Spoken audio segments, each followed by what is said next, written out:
Hey guys, today I'm giving you 11 seduction techniques guaranteed to win over any man. All right. Many people think that the art of seduction is one that you either have or you don't, but that's not true at all. Trust me when I say that you can learn powerful seduction techniques and use them to close the deal or help you find yourself a man of your choosing. Plus, the rules of seduction can help spice up your existing relationship. Seduction is just a combination of factors, from the way you adorn your bodies with great clothing and your makeup, to the way that you use your voice when you are speaking, to your flirting skills and personality, to even your intelligence. Even though you may not be built like a supermodel, but you can still be very much seductive as siren. It's all about highlighting your positives, whether it's in your curves or your sense of humor, and then knowing how to interact with a man. And remember that being seductive might vary from one potential partner to another potential partner, because you're responding to what you know about one person, and what arouses that one person's interest is different from the next. So with all said and done, here are some seduction techniques that I have put together for you today. I am giving you just 8. Number 1, smile. I can never overemphasize this. This is the number 1 because it is very essential as part of the rules in the art of seduction. Regardless of the fact that your face does not really exist to please everyone or anyone, you must know that smiling, tends to help show that you're a fun person to be with. You have a sense of humor and that you're in a good mood, because no one is basically attracted to a face that is stern or never cracks into a smile. So try to leave that negative thoughts at home, even if you're having a bad day, and smile. Those thoughts will not help you when it comes to being seductive. And also make sure to make eye contact for a few seconds, all right?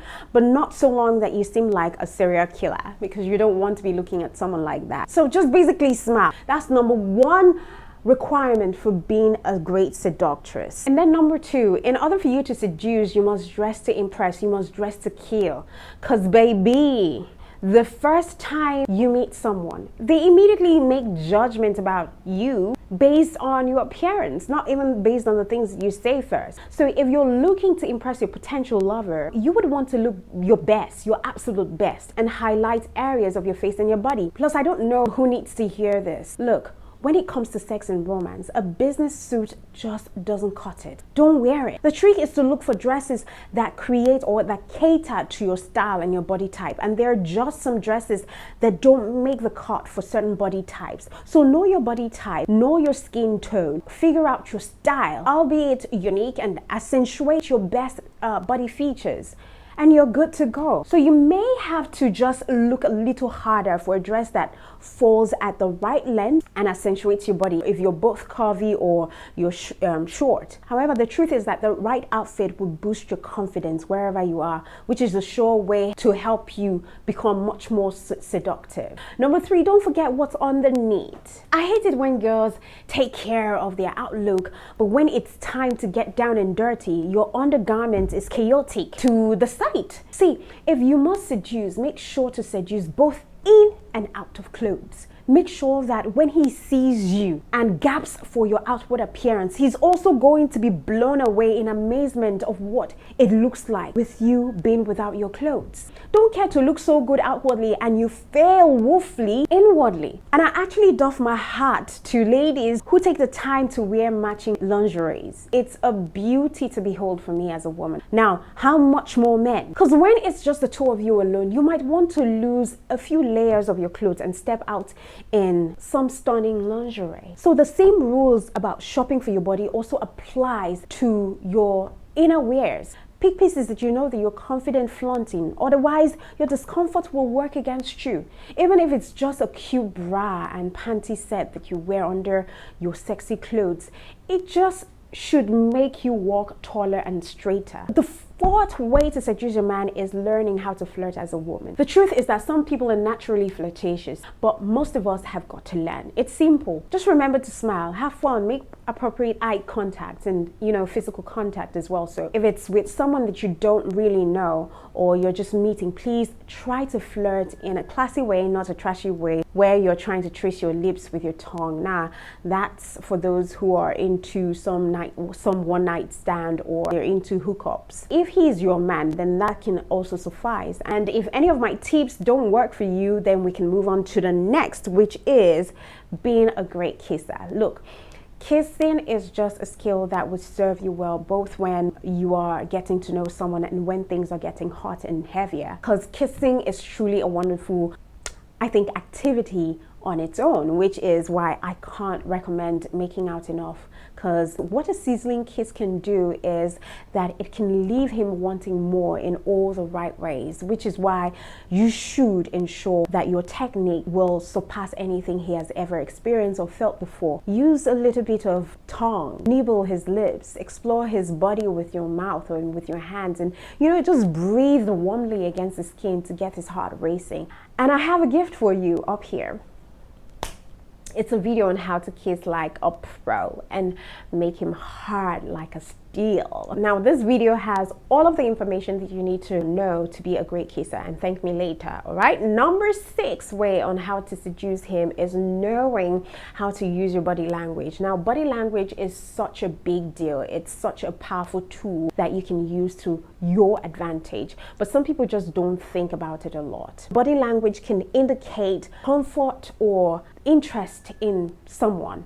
For example, if you're facing someone, you're invested in their presence and all that they're bringing at the moment. Now, if you mirror their body language, you probably like them in some way. And leaning in is also a great way to show that you're listening to what they're saying.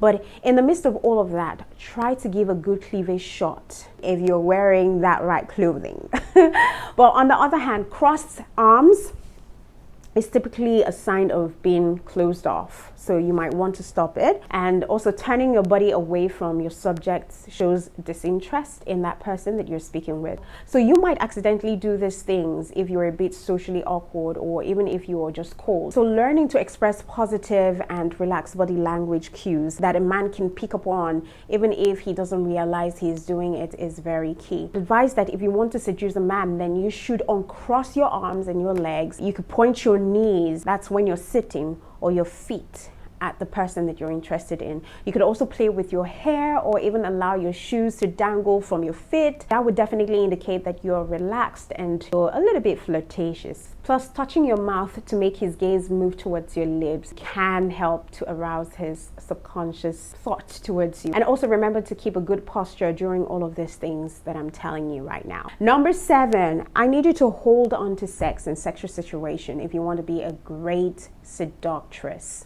I know this seems like we are defeating the aim of seduction, okay? But then again, I am not trying to slut shame anyone here. However, sometimes holding a little back can be good for you. You might want to reconsider having sex on the first date if you think that he's only trying to get laid. Then again, you might also not want to jump into conversations about sex or even innuendos too early or too often if it makes you seem overtly available.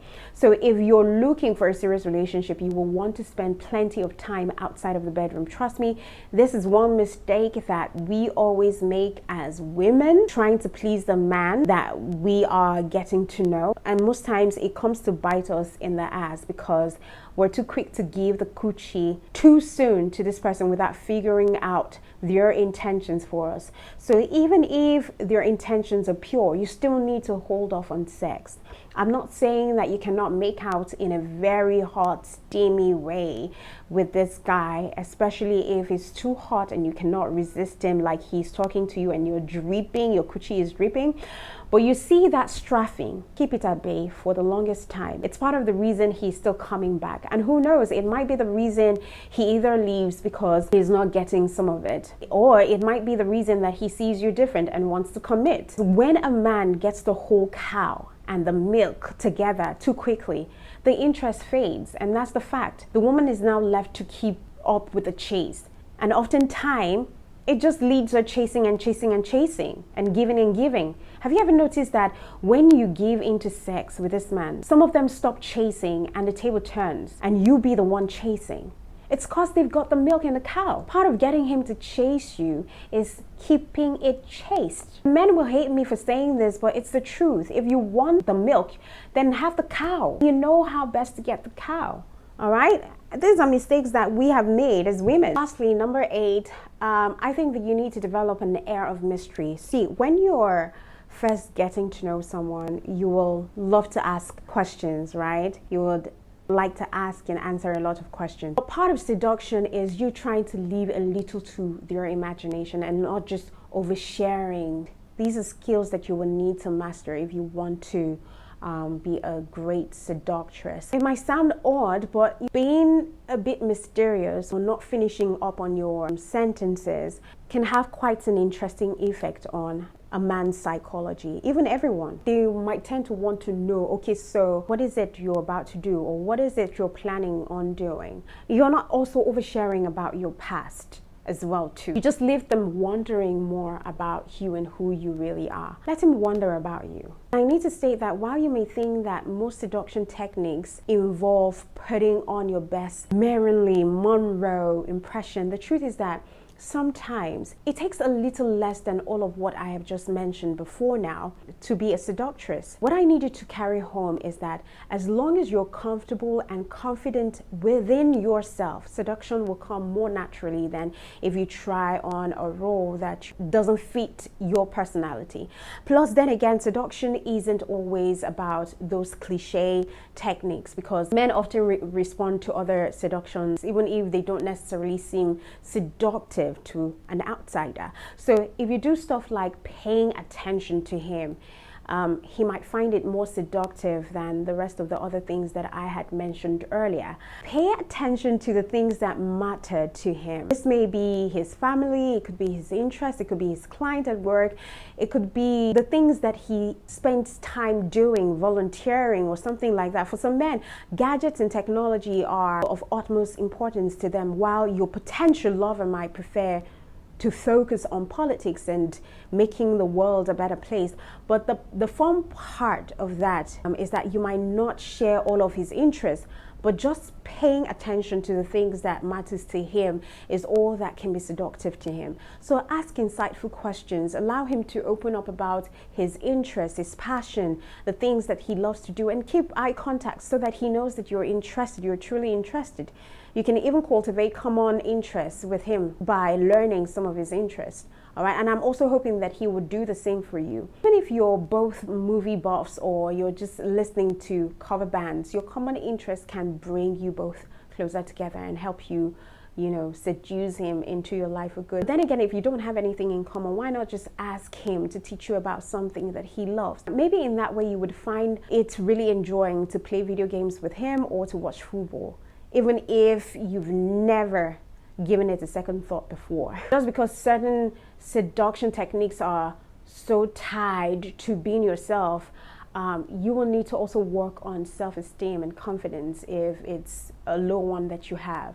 All right, so I hope that this in some way has helped you and you've learned, one or two things on how to seduce that man of your dream with class and poise and finesse and all of that stuff.